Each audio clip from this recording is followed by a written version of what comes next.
നമസ്കാരം. NCTV വാർത്തകളിലേക്ക് സ്വാഗതം. ആദ്യം നോക്കാം പ്രധാന വാർത്തകൾ. അപ്പോ ഇതളാണ് സ്വാദിന്റെ രഹസ്യം. ഇതൾ നല്ല നാടൻ രുചി, നാടൻ ആരോഗ്യം. സംസ്ഥാനത്ത് 5615 പേർക്ക് COVID-19 സ്ഥിരീകരിച്ചു. തൃശൂർ ജില്ലയിൽ 616 പേർക്ക് കൂടി കോവിഡ്, 520 പേർ രോഗമുക്തരായി. മലയോര കർഷക ഗ്രാമമായ ഇഞ്ചക്കുണ്ട് പരുന്തുപാറയിൽ കാട്ടാനക്കൂട്ടമിറങ്ങി വാഴകൃഷി വ്യാപകമായി നശിപ്പിച്ചു.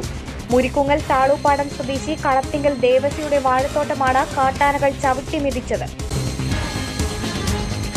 തൃക്കൂർ പഞ്ചായത്തിലെ ആലങ്ങാട് തോട് വശം കെട്ടി സംരക്ഷിക്കുന്ന പ്രവൃത്തി അശാസ്ത്രീയമെന്നാരോപിച്ച് നാട്ടുകാർ തടഞ്ഞു. മഴക്കാലത്ത് കുത്തൊഴുക്കുണ്ടാകുന്ന തോടിന്റെ വശങ്ങൾ സുരക്ഷിതമായ അടിത്തറയില്ലാതെയാണ് നിർമ്മിക്കുന്നതെന്നാരോപിച്ചായിരുന്നു പ്രതിഷേധം.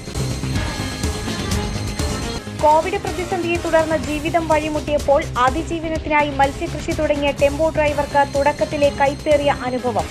മറ്റത്തൂർ പഞ്ചായത്തിലെ മോനോടി ആശ്രമം റോഡിന് സമീപം താമസിക്കുന്ന അപ്പനക്കുഴി അനിയനാണ് മത്സ്യങ്ങൾ മോഷ്ടിക്കപ്പെട്ടതിനെ തുടർന്ന് ദുരിതത്തിലായത്. അതിരപ്പള്ളി വനമേഖലയിലെ ഏഴാറ്റുമുഖത്ത് റബ്ബർ തോട്ടത്തിൽ കുടുങ്ങിയ കാട്ടാനകളെ 22 മണിക്കൂർ നീണ്ട പരിശ്രമത്തിനൊടുവിൽ കാട്ടിലേക്ക് കയറ്റിവിട്ടു. കുട്ടിയാനയെ രക്ഷിക്കാനുള്ള ശ്രമത്തിനിടെ ഇടതുകര മെയിൻ കനാലിലൂടെ ഒഴുക്കിൽപ്പെട്ടെത്തിയ 3 പിടിയാനകളാണ് ഏഴാറ്റുമുഖം എടലക്കാട്ടെ റബ്ബർ തോട്ടത്തിൽ കുടുങ്ങിയത്. വാർത്തകൾ വിശദമായി. പറപ്പൂക്കര, ആളൂർ പഞ്ചായത്തുകളിൽ 9 പേർക്ക് വീതം പുതിയതായി COVID-19 സ്ഥിരീകരിച്ചു. വരന്തരപ്പിള്ളിയിൽ 22 പേർക്കും, നെന്മണിക്കരയിൽ 6 പേർക്കും, അളഗപ്പ നഗർ പഞ്ചായത്തിൽ 2 പേർക്കും, പുതുക്കാട് പഞ്ചായത്തിൽ 3 പേർക്കും, കൊടകര പഞ്ചായത്തിൽ 6 പേർക്കും പുതിയതായി COVID-19 സ്ഥിരീകരിച്ചു. ജില്ലയിൽ ചൊവ്വാഴ്ച 616 പേർക്ക് കൂടി COVID-19 സ്ഥിരീകരിച്ചു. 520 പേർ രോഗമുക്തരായി. ജില്ലയിൽ രോഗബാധിതരായി ചികിത്സയിൽ കഴിയുന്നവരുടെ എണ്ണം 5300 ആണ്. തൃശൂർ സ്വദേശികളായ 84 പേർ മറ്റു ജില്ലകളിൽ ചികിത്സയിൽ കഴിയുന്നുണ്ട്. ജില്ലയിൽ ഇതുവരെ COVID-19 സ്ഥിരീകരിച്ചവരുടെ എണ്ണം 76,620 ആണ്. 70,773 പേരെയാണ് ആകെ രോഗമുക്തരായി ഡിസ്ചാർജ് ചെയ്തത്. ജില്ലയിൽ ചൊവ്വാഴ്ച സമ്പർക്കം വഴി 603 പേർക്കാണ് രോഗം സ്ഥിരീകരിച്ചത്. കൂടാതെ 6 ആരോഗ്യ പ്രവർത്തകർക്കും സംസ്ഥാനത്തിന് പുറത്തുനിന്നെത്തിയ 4 പേർക്കും രോഗ ഉറവിടമറിയാത്ത 3 പേർക്കും രോഗബാധ ഉണ്ടായിട്ടുണ്ട്. രോഗബാധിതരിൽ 60 വയസ്സിന് മുകളിൽ 48 പുരുഷന്മാരും 47 സ്ത്രീകളും 10 വയസ്സിന് താഴെ 20 ആൺകുട്ടികളും 21 പെൺകുട്ടികളുമുണ്ട്. സംസ്ഥാനത്ത് 5615 പേർക്ക് കൂടി COVID-19 സ്ഥിരീകരിച്ചു. എറണാകുളം 719, കോട്ടയം 715, പത്തനംതിട്ട 665, തൃശൂർ 616, കൊല്ലം 435, കോഴിക്കോട് 426, ആലപ്പുഴ 391, തിരുവനന്തപുരം 388, മലപ്പുറം 385, പാലക്കാട് 259, കണ്ണൂർ 252, വയനാട് 175, ഇടുക്കി 131, കാസർഗോഡ് 58 എന്നിങ്ങനെയാണ് ജില്ലകളിൽ രോഗബാധ സ്ഥിരീകരിച്ചത്. UK-യിൽ നിന്നും വന്ന 2 പേർക്ക് കഴിഞ്ഞ 24 മണിക്കൂറിനകം COVID-19 സ്ഥിരീകരിച്ചു. ഇതോടെ അടുത്തിടെ UK-യിൽ നിന്നും വന്ന 41 പേർക്കാണ് ഇതുവരെ COVID-19 സ്ഥിരീകരിച്ചത്. ഇവരുടെ സാമ്പിളുകൾ തുടർ പരിശോധനയ്ക്കായി NIV പൂനെയിലേക്ക് അയച്ചിട്ടുണ്ട്. ഇതിൽ 6 പേരിലാണ് ജനിതക വകഭേദം വന്ന വൈറസിനെ കണ്ടെത്തിയത്. കഴിഞ്ഞ 24 മണിക്കൂറിനിടെ 61,269 സാമ്പിളുകളാണ് പരിശോധിച്ചത്. ടെസ്റ്റ് പോസിറ്റിവിറ്റി നിരക്ക് 9.16 ആണ്. കഴിഞ്ഞ ദിവസങ്ങളിലുണ്ടായ 24 മരണങ്ങളാണ് COVID-19 മൂലമാണെന്ന് പുതിയതായി സ്ഥിരീകരിച്ചത്. ഇതോടെ ആകെ മരണം 3184 ആയി. പുതിയതായി രോഗം സ്ഥിരീകരിച്ചവരിൽ 59 പേർ സംസ്ഥാനത്തിന് പുറത്തുനിന്നും വന്നവരാണ്. 5037 പേർക്ക് സമ്പർക്കത്തിലൂടെയാണ് രോഗം ബാധിച്ചത്. 475 പേരുടെ സമ്പർക്ക ഉറവിടം വ്യക്തമല്ല. 44 ആരോഗ്യ പ്രവർത്തകർക്കും രോഗം ബാധിച്ചു. തൃശൂർ ജില്ലയിലെ 5 ആരോഗ്യ പ്രവർത്തകർക്കാണ് രോഗം സ്ഥിരീകരിച്ചത്. രോഗം ബാധിച്ച് ചികിത്സയിലായിരുന്ന 4922 പേരുടെ പരിശോധനാ ഫലം നെഗറ്റീവായി. മലയോര കർഷക ഗ്രാമമായ ഇഞ്ചക്കുണ്ട് പരുന്തുപാറയിൽ കാട്ടാനക്കൂട്ടമിറങ്ങി വാഴകൃഷി വ്യാപകമായി നശിപ്പിച്ചു. മുരിക്കുങ്ങൽ താളൂപ്പാടം സ്വദേശി കളത്തിങ്കൽ ദേവസിയുടെ വാഴത്തോട്ടമാണ് കാട്ടാനകൾ ചവിട്ടിമെതിച്ചത്. ബജ്ജി ഉണ്ടാക്കാൻ ഉപയോഗിക്കുന്ന ചെട്ടിവാഴകളും നേന്ത്രവാഴകളുമായി 500-ലേറെ വാഴകളാണ് ആനകൾ നശിപ്പിച്ചത്. ഇവയിൽ മിക്കതും വിളവെടുപ്പിന് പാകമായവയാണ്. പരുന്തുപാറയിൽ ഭൂമി പാട്ടത്തിനെടുത്താണ് കർഷകനായ ദേവസി ഏറെ പ്രതീക്ഷകളോടെ വാഴകൃഷിക്ക് ഇറങ്ങിയത്. 6 ലക്ഷം രൂപയോളം വായ്പയെടുത്തിറക്കിയ കൃഷി കാട്ടാനകൾ നശിപ്പിച്ചതോടെ താൻ കടക്കെണിയിലായതായി ദേവസി പറയുന്നു. ആകെ 2000 വാഴകളാണ് തോട്ടത്തിലുണ്ടായിരുന്നത്. ഇതിൽ പകുതിയോളം ആനകൾ നശിപ്പിച്ചു. അവശേഷിക്കുന്ന വാഴകളെ കാട്ടാനകളിൽ നിന്ന് എങ്ങനെ സംരക്ഷിക്കുമെന്നറിയാതെ വിഷമിക്കുകയാണ് ഈ കർഷകൻ. ദിനംപ്രതി എന്നോണം കാട്ടാനകൾ ഇറങ്ങി കാർഷിക വിളകൾ നശിപ്പിച്ചിട്ടും ഇവയെ ഫലപ്രദമായി നിയന്ത്രിക്കാൻ വനം വകുപ്പ് അധികൃതരുടെ ഭാഗത്തുനിന്ന് നടപടി ഉണ്ടാകുന്നില്ലെന്നും കർഷകരുടെയും തോട്ടം തൊഴിലാളികളുടെയും ജീവനും സ്വത്തിനും വില കൽപ്പിക്കാത്ത സമീപനമാണ് അധികാരികൾ സ്വീകരിക്കുന്നതെന്നും മറ്റത്തൂർ പഞ്ചായത്ത് അംഗം ലിൻഡോ പള്ളിപ്പറമ്പൻ കുറ്റപ്പെടുത്തി. വനാതിർത്തിയിൽ സോളാർ വേലിയോ കിടങ്ങുകളോ നിർമ്മിക്കാൻ അടിയന്തര നടപടി വേണമെന്നും പഞ്ചായത്ത് അംഗം ആവശ്യപ്പെട്ടു. തൃക്കൂർ പഞ്ചായത്തിലെ ആലങ്ങാട് തോട് വശം കെട്ടി സംരക്ഷിക്കുന്ന പ്രവൃത്തി അശാസ്ത്രീയമാണെന്നാരോപിച്ച് നാട്ടുകാർ തടഞ്ഞു. മഴക്കാലത്ത് കുത്തൊഴുക്കുണ്ടാക്കുന്ന തോടിന്റെ വശങ്ങൾ സുരക്ഷിതമായ അടിത്തറയില്ലാതെയാണ് നിർമ്മിക്കുന്നതെന്നാരോപിച്ചായിരുന്നു പ്രതിഷേധം. ഉദ്യോഗസ്ഥരെത്തി നിർമ്മാണ പ്രവർത്തനങ്ങൾ കാര്യക്ഷമമായി വിലയിരുത്തുമെന്ന ഉറപ്പിലാണ് നാട്ടുകാർ വഴങ്ങിയത്. ആക്ഷേപമുള്ള ഭാഗത്തെ നിർമ്മാണം ഉദ്യോഗസ്ഥരെത്തി പൊളിച്ചു മാറ്റിച്ചു. തൊഴിലുറപ്പ് പദ്ധതിയിൽ ഉൾപ്പെടുത്തി 4.97 ലക്ഷം വിനിയോഗിച്ചാണ് നിർമ്മാണം നടത്തിയിരുന്നത്. ആവശ്യത്തിന് ഫണ്ട് അനുവദിച്ചിട്ടും നിലവാരമില്ലാതെ നിർമ്മാണം നടത്തുന്നുവെന്നായിരുന്നു ആരോപണം. പഞ്ചായത്ത് പ്രസിഡന്റ് ഉൾപ്പെടെയുള്ളവർ സ്ഥലത്തെത്തി. 2 ആഴ്ച മുൻപ് ഭരതയിലും വശം കെട്ടി സംരക്ഷിക്കുന്ന പദ്ധതി അശാസ്ത്രീയമാണെന്നാരോപിച്ച് നാട്ടുകാർ തടഞ്ഞിരുന്നു. ഉദ്യോഗസ്ഥരെത്തി നിർമ്മാണം പൊളിച്ച് വീണ്ടും പണിയാൻ കരാറുകാരോട് ആവശ്യപ്പെടുകയായിരുന്നു. മുൻമന്ത്രി പി ജോർജ് ചാരിറ്റബിൾ ട്രസ്റ്റിന്റെ നേതൃത്വത്തിൽ പുതുക്കാട് സെന്ററിൽ നടത്തിയ അനുസ്മരണത്തിൽ trust chairman Seby Kodiyan, P Chandran, Jolly Chukkiri, Siju Antony, Gracy Rappai, Isahak Kuttikkadan, Davis Panokkaran, K Mathew എന്നിവർ പ്രസംഗിച്ചു. പുതുക്കാട് കാഞ്ഞൂർ 3-ാം വാർഡ് കമ്മിറ്റി നടത്തിയ അനുസ്മരണത്തിൽ സിജു പയ്യപ്പള്ളി, ജെയിംസ് പറപ്പുള്ളി, ഫ്രാൻസിസ് കുറ്റിക്കാടൻ, ആൻസി ജോബി, ഗ്രേസി റപ്പായി എന്നിവർ പ്രസംഗിച്ചു. പുതുക്കാട് 14-ാം വാർഡിൽ നടത്തിയ അനുസ്മരണ ചടങ്ങിൽ വർഗീസ് തെക്കേത്തല, ഇസഹാക്ക് കുറ്റിക്കാടൻ എന്നിവർ സംസാരിച്ചു.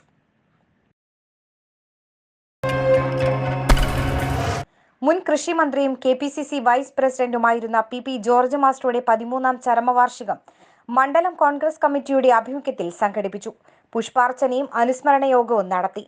പഞ്ചായത്ത് പ്രസിഡന്റ് KM ബാബുരാജ് ഉദ്ഘാടനം ചെയ്തു. കോൺഗ്രസ് മണ്ഡലം പ്രസിഡന്റ് ഷാജു കാളിയങ്കര അധ്യക്ഷനായിരുന്നു. DCC secretary Seby Kodiyan, TV Prabhakaran, P Chandran, VK Velukutty, Shiny Joju, CC Soman, Sathi Sudheer, James Parappully, Prince Jathalan എന്നിവർ പ്രസംഗിച്ചു. കോവിഡ് പ്രതിസന്ധിയെ തുടർന്ന് ജീവിതം വഴിമുട്ടിയപ്പോൾ അതിജീവനത്തിനായി മത്സ്യകൃഷി തുടങ്ങിയ ടെമ്പോ ഡ്രൈവർക്ക് തുടക്കത്തിലെ കൈപ്പേറിയ അനുഭവം. മറ്റത്തൂർ പഞ്ചായത്തിലെ മോനോടി ആശ്രമം റോഡിന് സമീപം താമസിക്കുന്ന അപ്പനക്കുഴി അനിയനാണ് മത്സ്യങ്ങൾ മോഷ്ടിക്കപ്പെട്ടതിനെ തുടർന്ന് ദുരിതത്തിലായത്. കോവിഡ് കാലത്ത് ഓട്ടം കുറഞ്ഞതോടെ ഡ്രൈവറായ അനിയൻ മത്സ്യകൃഷിയിലേക്ക് തിരിയുകയായിരുന്നു. സുഭിക്ഷ കേരളം പദ്ധതി പ്രകാരമാണ് അനിയൻ ഭാര്യയുടെ പേരിൽ മത്സ്യം വളർത്തുന്ന സംരംഭം ആരംഭിച്ചത്. ഇതിനായി 3 സെന്റ് സ്ഥലത്ത് കുളം നിർമ്മിക്കുകയും മോട്ടോർ അടക്കമുള്ള സാമഗ്രികൾ സജ്ജീകരിക്കുകയും ചെയ്തു. ആസാം വാള, നട്ടർ, ഫിലോപ്പി തുടങ്ങിയ മത്സ്യക്കുഞ്ഞുങ്ങളെയാണ് കുളത്തിൽ നിക്ഷേപിച്ചത്. ആകെ 2.5 ലക്ഷം രൂപയിലേറെയാണ് ഇതിനായി അനിയൻ ചിലവഴിച്ചത്. 2 മാസത്തോളം വളർച്ചയെത്തിയ മത്സ്യങ്ങളെ കഴിഞ്ഞ രാത്രി മോഷ്ടാക്കൾ കുളത്തിൽ നിന്ന് പിടിച്ചു കൊണ്ടുപോയതാണ് ഇപ്പോൾ അനിയനെയും കുടുംബത്തെയും നിരാശയിലാക്കിയിരിക്കുന്നത്. ഇതില് എനിക്ക് വലിയ ഭീമമായ നഷ്ടം തന്നെയാണ് സംഭവിച്ചിട്ടുള്ളത്. ഇനി നിസ്സാരം ഒരു 20% മാത്രമാണ് ഇതിൽ മത്സ്യമുള്ളൂ. അതിന് വേണ്ട നടപടികൾ ഉണ്ടാവണമെന്നാണ് എൻ്റെ പിന്നീടായ അഭിപ്രായം. കഴിഞ്ഞ ദിവസം രാവിലെ കുളത്തിനു ചുറ്റും കെട്ടിയിരിക്കുന്ന വലയുടെ ഒരു ഭാഗം തുറന്നു കിടക്കുന്നതായി ശ്രദ്ധയിൽപ്പെട്ടത്. തുടർന്ന് കുളത്തിൽ തീറ്റ ഇട്ടുകൊടുത്തപ്പോഴാണ് വളർച്ചയെത്തിയ മത്സ്യങ്ങളുടെ അഭാവം മനസ്സിലായത്. സമീപത്തെ വിജനമായ പറമ്പിലൂടെ ഇരുട്ടിന്റെ മറപറ്റിയെത്തിയ മോഷ്ടാക്കൾ 2 മാസം വളർച്ചയെത്തിയ മത്സ്യങ്ങളിൽ 3/4 ഭാഗവും കവർന്നു കൊണ്ടുപോയി. കോവിഡ് കാലത്ത് അതിജീവനത്തിനായി താൻ കണ്ടെത്തിയ സ്വയം തൊഴിൽ സംരംഭത്തെ മത്സ്യങ്ങൾ മോഷ്ടിച്ച് തകർക്കാൻ ശ്രമിച്ചവരെ പിടികൂടണമെന്നാവശ്യപ്പെട്ട് വെള്ളിക്കുളങ്ങര പോലീസിൽ പരാതി നൽകിയിരിക്കുകയാണ് അനിയൻ. സംസ്ഥാനത്ത് സ്വർണ്ണവില വർദ്ധിച്ചു. പവന് 320 രൂപ കൂടി 38,400 രൂപയായി. ഇതോടെ ഗ്രാമിന് 4,800 രൂപയുമായി. തിങ്കളാഴ്ച 2 തവണയായി പവന് 560 രൂപ കൂടിയതിനു പിന്നാലെയാണ് വീണ്ടും വില വർദ്ധിച്ചത്. 2 ദിവസത്തിനിടെ 1000 രൂപയുടെ വർധനവാണ് സ്വർണ്ണവിലയിൽ രേഖപ്പെടുത്തിയത്. ആഗോള വിപണിയിലെ വർധനവാണ് ആഭ്യന്തര വിപണിയിലും വില ഉയരുന്നതിന് കാരണമായത്. കഴിഞ്ഞ ദിവസം 2.5% വർധനമുണ്ടായത്. കോവിഡിന്റെ രണ്ടാം ഘട്ട വ്യാപനത്തെ തുടർന്ന് ബ്രിട്ടനിൽ ലോക്ഡൌൺ പ്രഖ്യാപിച്ചതും സ്വർണ്ണവിലയെ സാരമായി ബാധിച്ചിട്ടുണ്ട്. കൊടകര പ്രസ് ക്ലബിന്റെ വാർഷിക പൊതുയോഗം നടത്തി. പ്രസിഡന്റ് IR രാജൻ അധ്യക്ഷനായി. സെക്രട്ടറി TG അജോ വാർഷിക റിപ്പോർട്ട് അവതരിപ്പിച്ചു. ലോനപ്പൻ കടമ്പോട്, കൊടകര ഉണ്ണി, KV Harindran, Ranjith Madhavan, PK Naushad, Sijo Chatheli, KV Suresh എന്നിവർ പ്രസംഗിച്ചു. പുതിയ ഭാരവാഹികളായി രഞ്ജിത്ത് മാധവനെ പ്രസിഡന്റായും കൊടകര ഉണ്ണിയെ സെക്രട്ടറിയായും TG അജോയെ ട്രഷററായും തെരഞ്ഞെടുത്തു. രാപ്പാൾ തേവർക്ക് ദദന്യം നിവേദ്യം 21 നാൾ പിന്നിട്ടു. ധനുമാസം 1 മുതൽ 30 ദിവസവും ദേവന് ദദന്യം നിവേദിക്കുന്ന കേരളത്തിലെ തന്നെ അത്യപൂർവം ക്ഷേത്രങ്ങളിലൊന്നാണ് രാപ്പാൾ ശ്രീകൃഷ്ണപുരം ശ്രീകൃഷ്ണ ക്ഷേത്രം. ദധിയും അന്നവും ചേർന്ന നിവേദ്യമാണ് ദദന്യം. മഹാഭാരത യുദ്ധം നടന്നത് ധനുമാസത്തിലെ 1-ാം തീയതി മുതൽ 18 ദിവസമായിരുന്നു. ഭഗവാൻ കൃഷ്ണനും പരിവാരത്തിനും മഹാഭാരത യുദ്ധത്തിന് പോകുമ്പോൾ പാഞ്ചാലി പാചകം ചെയ്തു കൊടുത്ത ഭക്ഷണമായിരുന്നു ദദന്യം. ദധ്യന്യം കഴിച്ചു സാരഥിയായി യുദ്ധത്തിന് പോയ കൃഷ്ണന് പാണ്ഡവരുടെ വിജയം സുനിശ്ചിതമാക്കാൻ സാധിച്ചു. സൂര്യോദയത്തിനു മുൻപായിട്ടാണ് ശ്രീകൃഷ്ണപുരം ക്ഷേത്രത്തിൽ ഭഗവാന് ദധ്യന്യം നിവേദിക്കുന്നത്. അതുകൊണ്ട് തന്നെ ധനുമാസ നാളുകളിൽ രാപ്പാൾ ക്ഷേത്രത്തിൽ ഉദയത്തിനു മുൻപേ ക്ഷേത്രനട തുറന്ന അഭിഷേകത്തിനു ശേഷം ഭഗവാന് ഈ നിവേദ്യം സമർപ്പിക്കും. ഈ വർഷം ധനുമാസത്തിൽ 29 ദിവസമേ ഉള്ളൂ എന്നതുകൊണ്ട് തന്നെ ഇക്കുറി മകരം 1-ാം തീയതിയായ ജനുവരി 14-ന് നിവേദ്യം വഴിപാട് ഉണ്ടായിരിക്കും. ഓരോ 6 വർഷം കൂടുമ്പോഴും ഓത്തൂട്ട് നടക്കുന്ന അപൂർവ ക്ഷേത്രമെന്ന പ്രത്യേകതയും രാപ്പാൾ ശ്രീകൃഷ്ണപുരത്തിനുണ്ട്. ഇരിങ്ങാലക്കുട കൂടൽമാണിക്യം ക്ഷേത്രത്തിലെ ആറാട്ട് ഒന്നിടവിട്ട വർഷങ്ങളിൽ രാപ്പാൾ കടവിലാണ് നടക്കുന്നത്. പണ്ട് എല്ലാ വർഷവും രാപ്പാൾ കടവിലായിരുന്നെന്ന് പറയപ്പെടുന്നു. ക്ഷേത്രത്തിലെ തന്ത്രം രാപ്പാൾ, കിഴക്കിനിയേടം, പറപ്പൂക്കര, നടുവം എന്നിങ്ങനെ 4 ഊരാഴ്മ ഇല്ലക്കാർക്കാണ്. പട്ടുകോണകമുടുത്ത് കിങ്ങിണിയും കിരീടവും ധരിച്ച മാലയണിഞ്ഞ് 2 കൈയിലും വെണ്ണയുമേന്തി കാൽ ഒന്ന് മുന്തിയ നിലയിൽ തോന്നുന്ന ഒരു 6 വയസ്സുകാരനായ ഉണ്ണിക്കണ്ണന്റെ അതിമനോഹരമായ വിഗ്രഹമാണ് ഇവിടുത്തേത്. കുട്ടികളെ ഏറ്റവും അധികം ഇഷ്ടപ്പെടുന്ന മൂർത്തിയാണ് ഇവിടുത്തെ വെണ്ണക്കണ്ണൻ. ഇവിടെ എത്തുന്ന കുട്ടികൾക്ക് ഊട്ടുപുരയിൽ ഇലയിട്ട് ദധ്യന്യം നൽകലും പതിവാണ്. കുട്ടികൾക്ക് കുസൃതി ഉണ്ടാകാനായി കുന്നിക്കുരു വാരിയിടലും ഇവിടുത്തെ പ്രത്യേകതയാണ്. പന്തൽ വൈദികൻ ജാതവേദൻ നമ്പൂതിരിയാണ് ഇപ്പോൾ ക്ഷേത്ര ഊഴാഴ്മക്കാരിൽ കാരണവർ. പന്തൽ വൈദികൻ പരമേശ്വരൻ നമ്പൂതിരി ട്രസ്റ്റിയും പന്തൽ കൃഷ്ണൻ നമ്പൂതിരി, ശ്രീകൃഷ്ണൻ നമ്പൂതിരി എന്നിവർ മേൽശാന്തിമാരുമാണ്. അതിരപ്പിള്ളി വനമേഖലയിലെ ഏഴാറ്റുമുഖത്ത് റബ്ബർ തോട്ടത്തിൽ കുടുങ്ങിയ കാട്ടാനകളെ 22 മണിക്കൂർ നീണ്ട പരിശ്രമത്തിനൊടുവിൽ കാട്ടിലേക്ക് കയറ്റിവിട്ടു. കുട്ടിയാനയെ രക്ഷിക്കാനുള്ള ശ്രമത്തിനിടെ ഇടതുകര മെയിൻ കനാലിലൂടെ ഒഴുക്കിൽപ്പെട്ടെത്തിയ 3 പിടിയാനകളാണ് ഏഴാറ്റുമുഖം എടലക്കാട്ടെ റബ്ബർ തോട്ടത്തിൽ കുടുങ്ങിയത്. തിങ്കളാഴ്ച പുലർച്ചെ 4 മണിയോടെയാണ് ഏഴാറ്റുമുഖം ഇടതുകര കനാലിനു സമീപത്ത് കാട്ടാനകളുടെ ചിഹ്നം വിളി കേട്ടത്. തുടർന്നാണ് റബ്ബർ തോട്ടത്തിൽ കുടുങ്ങിയ കാട്ടാനകൾ നാട്ടുകാരുടെ ശ്രദ്ധയിൽപ്പെടുന്നത്. കാട്ടാനകളെ തിരിച്ചയക്കാൻ ഏഴാറ്റുമുഖം റേഞ്ച് ഫോറസ്റ്റർ ജിയോപോളിന്റെ നേതൃത്വത്തിലുള്ള വനം വകുപ്പ് സംഘവും പോലീസും നാട്ടുകാരും ചേർന്ന് പല ശ്രമങ്ങളും നടത്തി. തുടർന്ന് റബ്ബർ തോട്ടത്തിലെ കാട് പിടിച്ച ഭാഗത്തേക്ക് കാട്ടാനകൾ മറയുകയായിരുന്നു. കാട്ടാനക്കൂട്ടം ജനവാസ മേഖലയിലേക്ക് കടക്കാതിരിക്കാൻ നാട്ടുകാരും ഉദ്യോഗസ്ഥരും ഏറെ പണിപ്പെട്ടു. ഭീതിയുടെയും ആശങ്കയുടെയും ഒരു പകലിനു ശേഷവും കാട്ടാനക്കൂട്ടം റബ്ബർ തോട്ടത്തിൽ തന്നെ തങ്ങി. ആനകൾ റോഡിലേക്ക് ഇറങ്ങാതിരിക്കാൻ ബഹളം വെച്ച നാട്ടുകാരെ ഇടയ്ക്ക് കാട്ടാനക്കൂട്ടം ഓടിച്ചു. വെയിൽ താഴാതെ കാട്ടാനകളെ തിരികെ കാട് കയറ്റാൻ പറ്റില്ലെന്ന അവസ്ഥ വന്നതോടെ രാത്രി വരെ കാത്തിരിക്കാൻ അധികൃതർ തീരുമാനിച്ചു. ഒരു പകലും ഒരു രാത്രിയും നീണ്ട ശ്രമത്തിനൊടുവിൽ ചൊവ്വാഴ്ച പുലർച്ചെ 3 മണിയോടെയാണ് കാട്ടാനക്കൂട്ടത്തെ കാട്ടിലേക്ക് കയറ്റിവിട്ടത്. ഇതിനിടെ ആനകൾ 3 റബ്ബർ കർഷകരുടെ തോട്ടത്തിന് നാശം വരുത്തിയിട്ടുണ്ട്. സുരക്ഷയെ മുൻനിർത്തി പ്രദേശത്തെ വീടുകളിൽ നിന്നും താമസക്കാരെ ഒഴിപ്പിച്ചിരുന്നു. കോവിഡ് രോഗവ്യാപനം തുടരുന്ന സാഹചര്യത്തിൽ ഓഫീസ് സേവനങ്ങൾ പൊതുജനങ്ങൾക്ക് ഉറപ്പാക്കുന്നതിന് സേവനം വാതിൽപ്പടിയിൽ പദ്ധതിയുമായി KSEB പറപ്പൂക്കര സെക്ഷൻ പൂർണ്ണമായും ഓൺലൈനിലൂടെ നടപ്പാക്കുന്ന പദ്ധതിയിലൂടെ പുതിയ കണക്ഷൻ, താരിഫ് മാറ്റം, ലോഡ് മാറ്റം, ഉടമസ്ഥാവകാശ മാറ്റം, മീറ്റർ ബോർഡ് മാറ്റി സ്ഥാപിക്കൽ തുടങ്ങിയ സേവനങ്ങൾ ഓഫീസിൽ വരാതെ തന്നെ ഉപഭോക്താക്കൾക്ക് ലഭ്യമാകും. KSEBയിൽ നിന്നും ലഭ്യമാകുന്ന ഈ സേവനങ്ങൾക്ക് 9460009532 എന്ന നമ്പറിൽ ഓഫീസ് ദിവസങ്ങളിൽ രാവിലെ 8 മുതൽ വൈകുന്നേരം 6 വരെ വിളിക്കാനാകും. ഇതേ നമ്പറിൽ സേവനങ്ങൾക്കായി വാട്സാപ്പ് മുഖേനയും ബന്ധപ്പെടാവുന്നതാണ്. അപേക്ഷകൾ വീട്ടിൽ വന്ന് സ്വീകരിക്കുകയും ഓരോ അപേക്ഷകളും ലഭിക്കുന്നതിനനുസരിച്ച് തന്നെ വേണ്ട നടപടികൾ സ്വീകരിക്കുകയും ചെയ്യും. KECB എക്സിക്യൂട്ടീവ് എഞ്ചിനീയർ ഇരിങ്ങാലക്കുട വിഭാഗം ഡോളി പോളിന്റെ അധ്യക്ഷതയിൽ പറപ്പൂക്കര പഞ്ചായത്ത് പ്രസിഡന്റ് EK അനൂപ് പദ്ധതിയുടെ ഉദ്ഘാടനം നിർവഹിച്ചു. ചടങ്ങിൽ Muriyad panchayat president Jose J Chittilappilly, block panchayat അംഗം റീന ഫ്രാൻസിസ്, പറപ്പൂക്കര പഞ്ചായത്ത് അംഗം KV സുഭാഷ്, വർക്കേഴ്സ് അസോസിയേഷൻ പ്രതിനിധി പവിത്രൻ, വർക്കേഴ്സ് ഫെഡറേഷൻ പ്രതിനിധി ബാബു, കോൺഫെഡറേഷൻ പ്രതിനിധി ഉണ്ണികൃഷ്ണൻ, KECB ഇരിങ്ങാലക്കുട വിഭാഗം executive engineer Sheeja, Karuvannur KECB assistant engineer MS Saju തുടങ്ങിയവർ പങ്കെടുത്തു. വടക്കാഞ്ചേരി ലൈഫ് മിഷൻ ഫ്ളാറ്റിൽ വിജിലൻസ് സംഘം ബലപരിശോധന നടത്തി.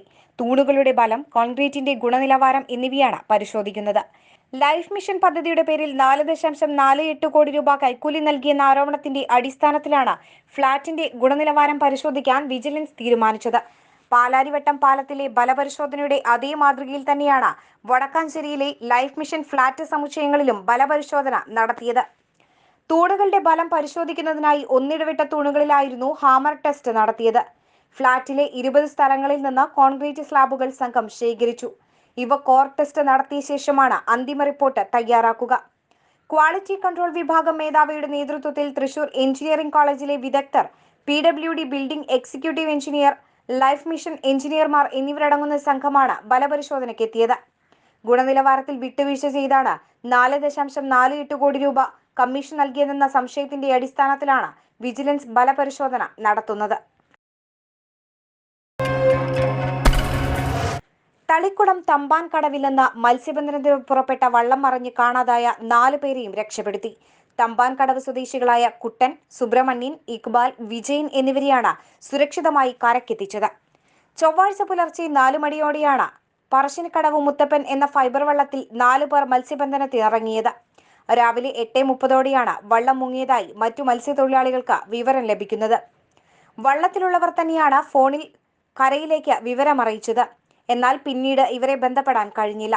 കരയിൽ നിന്നും 11 നോട്ടിക്കൽ മൈൽ അകലെ വെച്ചാണ് വള്ളം മുങ്ങിയത്. തുടർന്ന് കോസ്റ്റൽ പോലീസും ഫിഷറീസ് വകുപ്പിന്റെ പട്രോളിംഗ് ബോട്ടും മത്സ്യത്തൊഴിലാളികളും തിരച്ചിൽ നടത്തിയെങ്കിലും കണ്ടെത്താനായില്ല. ഒടുവിൽ ഡ്രോണിന്റെ സഹായത്തോടെ നടത്തിയ തിരച്ചിലിൽ ഇവരെ കണ്ടെത്തുമ്പോൾ പ്ലാസ്റ്റിക് കന്നാസുകളിൽ പിടിച്ചുകിടക്കുന്ന നിലയിലായിരുന്നു. തിരച്ചിലിനിറങ്ങിയ മത്സ്യത്തൊഴിലാളികൾ തന്നെയാണ് ഈ 4 പേരെയും രക്ഷപ്പെടുത്തി സുരക്ഷിതമായി കരക്കെത്തിച്ചത്. മത്സ്യബന്ധനത്തിനിടെ ഉൾക്കടലിൽ പെട്ടെന്നുണ്ടായ കാറ്റിൽ വള്ളം മറിയുകയായിരുന്നെന്ന് കരക്കെത്തിയ ശേഷം മത്സ്യത്തൊഴിലാളികൾ പറഞ്ഞു. അപകടത്തിൽ വള്ളവും വലകളും എഞ്ചിനും ഉൾപ്പെടെയുള്ളവ കടലിൽ മുങ്ങിപ്പോയി. കരക്കെത്തിച്ച ഇവരെ ഒളരിയിലെ സ്വകാര്യ ആശുപത്രിയിലേക്ക് മാറ്റി. കാലാവസ്ഥാ റിപ്പോർട്ട്. കാലാവസ്ഥ നിങ്ങൾക്കായി സമർപ്പിക്കുന്നത് വിവാഹം, ജന്മദിനം, പേരിടൽ തുടങ്ങി ഏത് അവസരങ്ങളിലേക്കുമുള്ള പൊലിമ കൂടിയ പണിക്കൂലി കുറഞ്ഞ പ്രസന്റേഷൻ ആഭരണങ്ങളുടെ പ്രത്യേക collection. Akkara Jewellers, gold, diamonds, silver, Ollur and Kuriachira.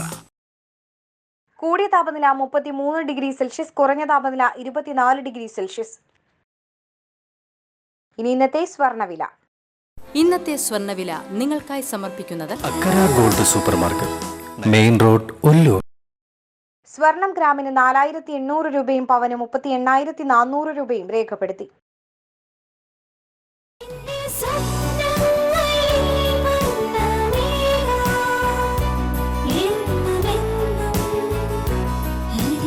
Akkara gold supermarket, 916 സ്വർണ്ണാഭരണ നിർമ്മാണശാല, മെയിൻ റോഡ്, ഒല്ലൂർ. പ്രധാന വാർത്തകൾ വീണ്ടും. അപ്പോ ഇതളാണ് സ്വാദിന്റെ രഹസ്യം. ഇതൾ, നല്ല നാടൻ രുചി, നാടൻ ആരോഗ്യം. സംസ്ഥാനത്ത് 5615 പേർക്ക് COVID-19 സ്ഥിരീകരിച്ചു. തൃശൂർ ജില്ലയിൽ 616 പേർക്ക് കൂടി കോവിഡ്, 520 പേർ രോഗമുക്തരായി. മലയോര കർഷക ഗ്രാമമായ ഇഞ്ചക്കുണ്ട് പരുന്തുപാറയിൽ കാട്ടാനക്കൂട്ടമിറങ്ങി വാഴകൃഷി വ്യാപകമായി നശിപ്പിച്ചു. മുരിക്കുങ്ങൽ താളൂപ്പാടം സ്വദേശി കളത്തിങ്കൽ ദേവസിയുടെ വാഴത്തോട്ടമാണ് കാട്ടാനകൾ ചവിട്ടി മെതിച്ചത്. തൃക്കൂർ പഞ്ചായത്തിലെ ആലങ്ങാട് തോട് വശം കെട്ടി സംരക്ഷിക്കുന്ന പ്രവൃത്തി അശാസ്ത്രീയമെന്നാരോപിച്ച് നാട്ടുകാർ തടഞ്ഞു. മഴക്കാലത്ത് കുത്തൊഴുക്കുണ്ടാകുന്ന തോടിന്റെ വശങ്ങൾ സുരക്ഷിതമായ അടിത്തറയില്ലാതെയാണ് നിർമ്മിക്കുന്നതെന്നാരോപിച്ചായിരുന്നു പ്രതിഷേധം. കോവിഡ് പ്രതിസന്ധിയെ തുടർന്ന് ജീവിതം വഴിമുട്ടിയപ്പോൾ അതിജീവനത്തിനായി മത്സ്യകൃഷി തുടങ്ങിയ ടെമ്പോ ഡ്രൈവർക്ക് തുടക്കത്തിലെ കൈപ്പേറിയ അനുഭവം. മറ്റത്തൂർ പഞ്ചായത്തിലെ മോനോടി ആശ്രമം റോഡിന് സമീപം താമസിക്കുന്ന അപ്പനക്കുഴി അനിയനാണ് മത്സ്യങ്ങൾ മോഷ്ടിക്കപ്പെട്ടതിനെ തുടർന്ന് ദുരിതത്തിലായത്. അതിരപ്പള്ളി വനമേഖലയിലെ ഏഴാറ്റുമുഖത്ത് റബ്ബർ തോട്ടത്തിൽ കുടുങ്ങിയ കാട്ടാനകളെ 22 മണിക്കൂർ നീണ്ട പരിശ്രമത്തിനൊടുവിൽ കാട്ടിലേക്ക് കയറ്റിവിട്ടു. കുട്ടിയാനയെ രക്ഷിക്കാനുള്ള ശ്രമത്തിനിടെ ഇടതുകര മെയിൻ കനാലിലൂടെ ഒഴുക്കിൽപ്പെട്ടെത്തിയ 3 പിടിയാനകളാണ് ഏഴാറ്റുമുഖം എടലക്കാട്ടെ റബ്ബർ തോട്ടത്തിൽ കുടുങ്ങിയത്.